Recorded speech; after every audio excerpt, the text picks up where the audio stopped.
ಸೇನಾ ಭರ್ತಿಯಲ್ಲಿ ಏಜೆಂಟರ ಹಾವಳಿ.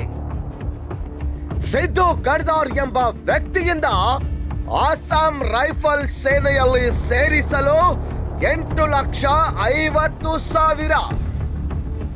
ಅವನೇ ಪರೀಕ್ಷೆ ಪಾಸ್ ಮಾಡಿ ಸೇನೆಗೆ ಸೇರಿಸಿಯೇ ಬಿಡುತ್ತಾನಂತೆ. 1,50,000 ಕೊಟ್ರೆ ನ್ಯಾಷನಲ್ ಸ್ಪೋರ್ಟ್ಸ್ ಸರ್ಟಿಫಿಕೇಟ್.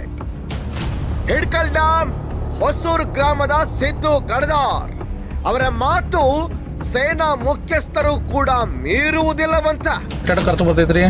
ಅಗ್ನಿವೀರ ಭರ್ತಿ ಮಾಡಲು 4 ಲಕ್ಷ, ಆದ್ರೆ ಫಿಸಿಕಲ್ ಪಾಸ್ ಆಗಬೇಕು.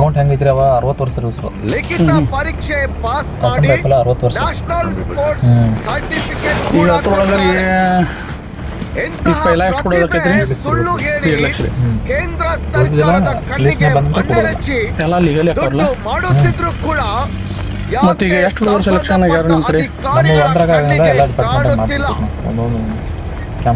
ಅಧಿಕಾರಿಗಳು ಇದರಲ್ಲಿ ಶಾಮೀಲಾಗಿದ್ದಾರಾ ಎನ್ನುವುದು ಅನುಮಾನಕ್ಕೆ ಎಡೆ ಮಾಡಿಕೊಟ್ಟಿದೆ. ಮಾಹಿತಿಗಳೊಂದಿಗೆ ಮತ್ತೆ ಬರ್ತೀವಿ. ಅಸ್ಸಾಂ ರೈಫಲ್ 60 ವರ್ಷ. ಈಗ ಅದ್ರೊಳಗರಿ ಈಗ ಪೈಲ ಎಷ್ಟು ಕೊಡೋದಕ್ಕೈತ್ರಿ? 1.5 ಲಕ್ಷ ರೀ. ಕೊಡೋದಿಲ್ಲ, ಲಿಸ್ಟ್ನಾಗ ಬಂದಂದ್ರೆ ಕೊಡೋದಿಲ್ಲ. ಎಲ್ಲ ಲೀಗಲಿ ಹಾಕವ್ರಲ್ಲ.